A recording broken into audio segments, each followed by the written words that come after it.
روزی از قلبم پرسیدم: ای قلب، تو چی میخواهی؟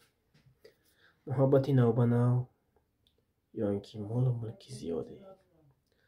قلبم از تپیدن ماند و در جواب گفت: من مهر گرمی پدر میخواهم. از چشمانم پرسیدم که میخواهی دیداری زیبای معشوقت را ببینی یا اینکه عالم رنگین و زیبایی را؟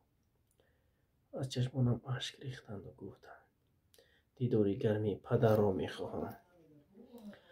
از کتفانم پرسیدم که استخوان‌های بقوت داری، چرا توانی مرا برداشتن نداری؟ کتفانم شکستند و گفتند: من دست گرمی پدر را ندیدم.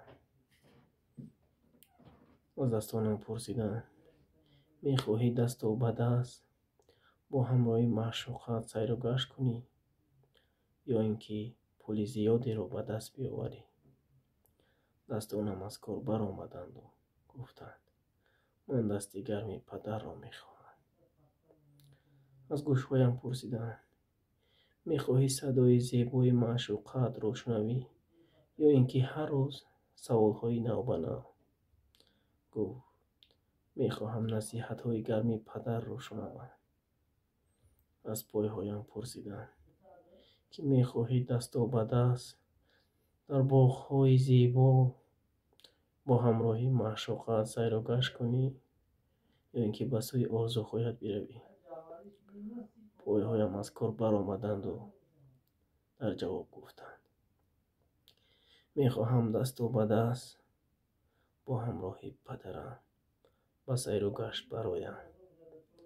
ببینید دوستان عزیز، تمام وجود ما پدر میخواهد.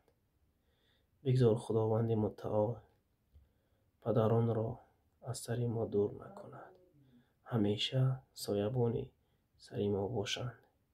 پدر درختی است که میوه هم ندهد، سایه‌اش بسنده است. پس فرصت را از دست ندهید، به قدر این نعمتی بی‌بها برسید.